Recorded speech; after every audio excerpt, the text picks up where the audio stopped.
Today's video is sponsored by Energy Sage. Visit the link in the description below to find out how Energy Sage can help you contract local, verified solar experts to help you generate clean, green, renewable electricity for your home, either via solar panels on your roof or by joining a community solar project in your region.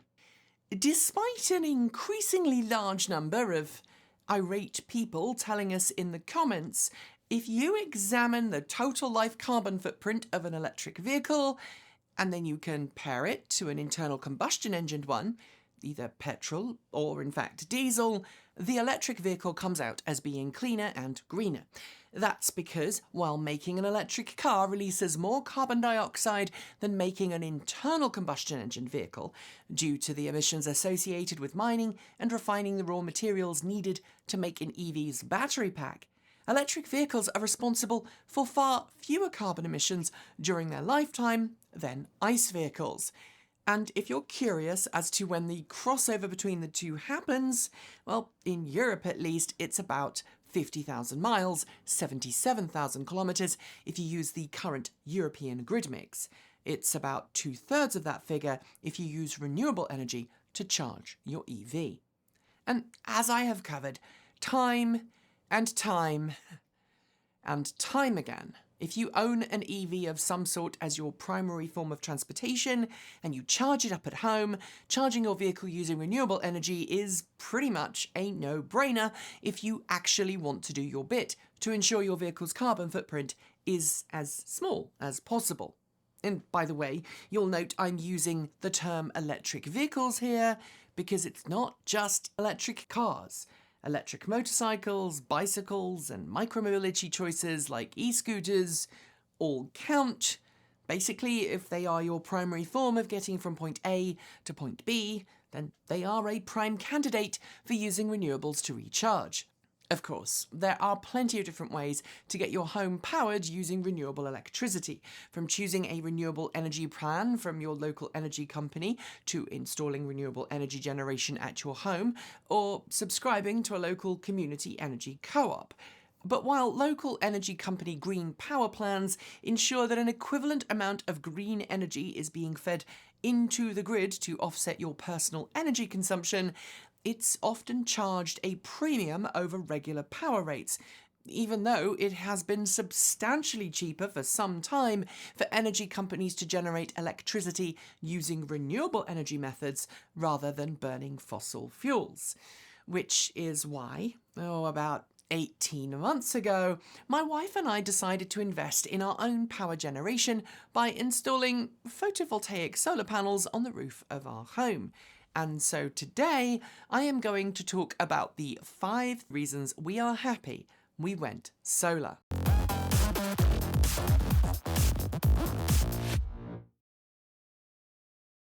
Number 1, it's lowered our energy bills. Yeah, I know this is a, well, duh moment, but generating power on the roof of our home using photovoltaic solar panels has meant that we're paying far less for electricity from the grid. This is where I admit that my home isn't normal. Before we put photovoltaic panels on our roof, we consumed a lot of power. I mean, we still do. Our home was powered exclusively back then by electricity. Everything was powered by electricity, from our cars to our stove to our heating and our water pump, as well as our sewerage system. And it still is. And that means in the winter, our electricity bills were traditionally very high. We once had an electricity bill in December 2020 that was over $600. I know some of you are probably shaking your heads and asking how on earth we consume so much power, but the reality was, and still is, that we're not just powering a home, but 2 separate offices. My wife works from home, and this entire channel, pretty much, is based here at the house. And that means powering all the computers and servers and lights and everything else that we use to make this content. Sure, it's not quite the terawatts required by the NCC 1701D to generate a warp field and move through space, but it's still a lot of power, like more than a normal person would consider sane. Consuming upwards of 100 kilowatt hours in a day isn't unheard of here at the house.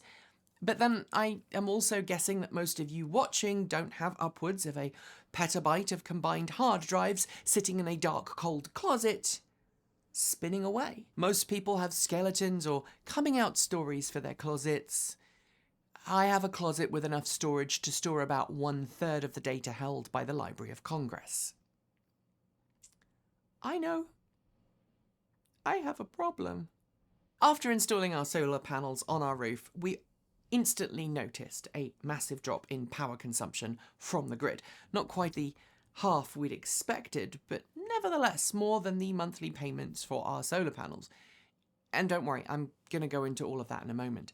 Yes, we're still paying about the same for our total energy needs, but now we're actually investing some of the money that would otherwise just have gone to a local power company into our future. And if you are curious as to why our bills didn't lower as much as we had hoped, well, late last year we added a new member to the team who works at the house 4 days a week and charges their EV while they're here.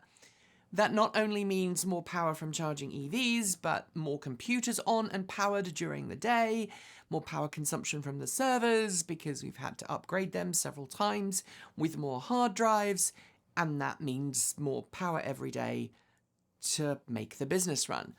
And there's also a massive increase over the last year in the number of EVs that we've been reviewing at the house, which has meant more road trips and more empty batteries that have needed to be charged. Number 2, it's helping us prepare for the future. As I just hinted, while we are currently not really saving a huge amount of money on our energy bills, because we're diverting some of the money we would have paid to our energy company to the solar loan, our biggest benefit to going solar now isn't actually about the here and now. It's about the future. My wife and I are hopefully not going to move anytime soon. In fact, we'd ideally like to stay here into retirement if that's possible. And so we are doing everything we possibly can to invest money in our home during our middle age so that when we are older, we don't have to spend a lot of money on projects that will frankly likely be too big and too expensive by that point anyway.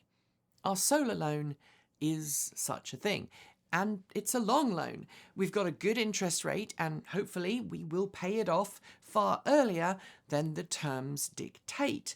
But our solar panels, like most modern solar panels today, come with a really good long warranty. That means they should be working just fine in 20, 30 years' time. And that means by the time we've paid off our solar loan in about 10 years' time, our energy costs will be dramatically lower. Add in the fact that by the time I hope to retire, I am hoping that we won't have massive servers at the home storing all the things, and that of course will also mean our electricity bill will dramatically drop.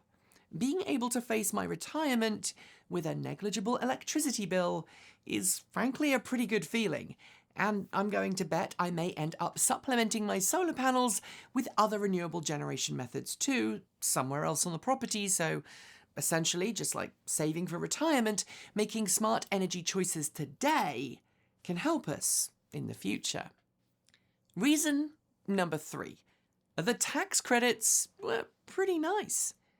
I know that we tend to talk about the benefits of going solar as being an environmentally responsible thing rather than just a purely financial thing, and I've already talked about the massive obvious financial benefits to going solar. But one that's often overlooked is the huge tax credit that we got for installing 15 kilowatts of photovoltaic panels on the roof of our home. Back when we purchased our solar panels, and by that I mean signed up for a long loan to buy them, the standard federal tax credit rate for solar panel installations was 26%. And that meant we could offset the equivalent of 26% of the total cost of installing our system from our end-of-year federal taxes. And that resulted in the largest tax rebate I've ever received. Aside from getting a much-needed rebate check, the money we got in the form of tax credits allowed us to hammer down some of our other financial commitments because You always pay off the highest interest rates first, and it set us up for a pretty good financial 2022. Given that this has been the year where everything has gone up in price, having extra cash on hand, or in our case, a lower liability elsewhere in our budget, really helped. If you are in the US, you may want to know that the recently signed Inflation Reduction Act of 2022 has now raised that tax credit for solar panels to 30%, meaning that as long as you have enough taxable income to offset your credits against, you too could make some pretty big savings by investing in solar. Oh, and because solar panels are assets and have a pretty long lifespan, the interest rates for solar loans are still reasonably good compared to your traditional unsecured loans. Sure, rates aren't where they were when we purchased our panels, but they're still really good. Kate Walton Elliott and her wife got just over 3% from a local credit union.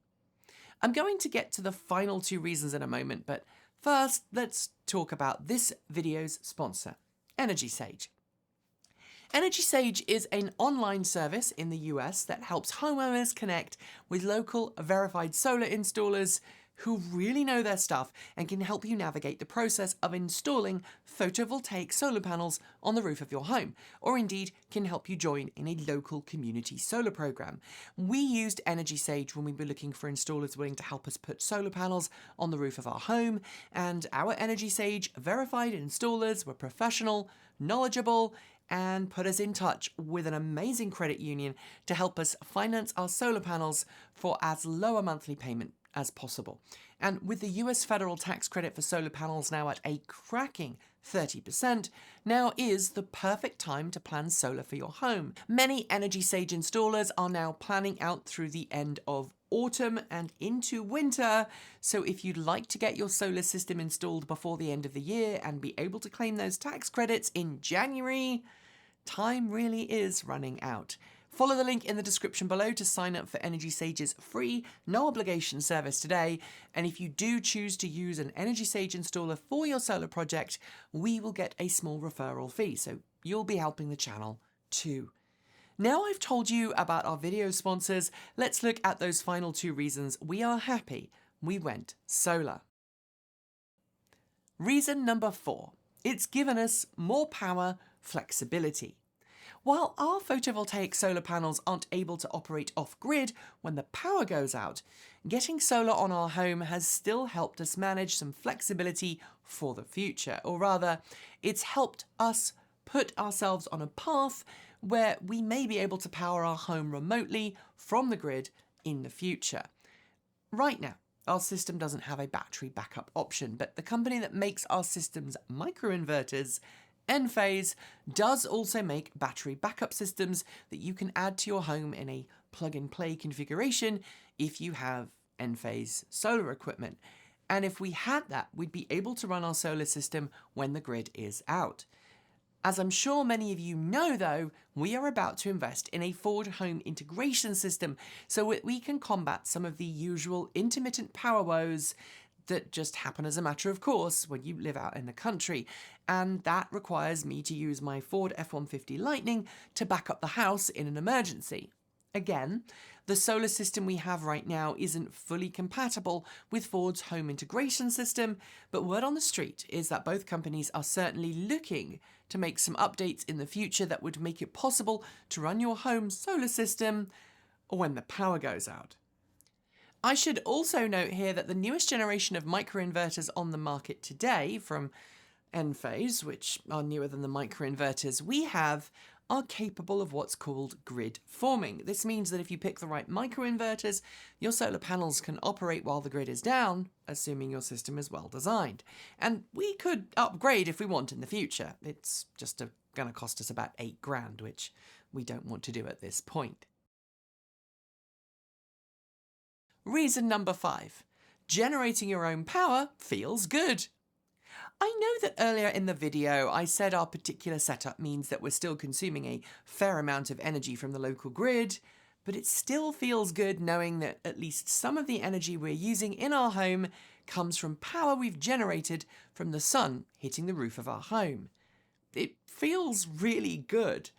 Of course, I'd rather we'd be generating all our power ourselves, and it's my long-term goal to be a net exporter of energy, but getting a large amount of the power I consume from renewable sources on my home's roof, that's pretty sweet. During the middle of the day, when we are making more power than we use, I get a really warm, fuzzy feeling knowing that I'm also helping my neighbours reduce their carbon footprints too. Finally, getting solar panels on my home has helped other people in my area make the switch.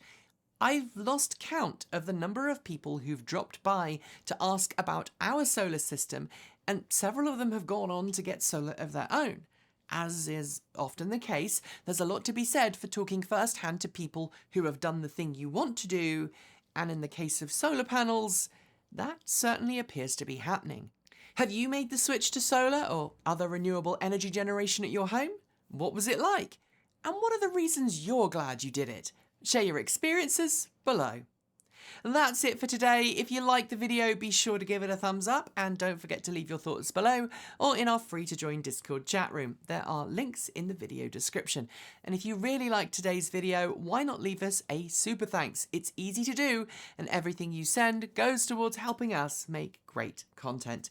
If you haven't already, make sure you've subscribed to this channel and our other channel, Transport Evolved Take 2, and give that bell a gentle ring to be told when our next video goes live.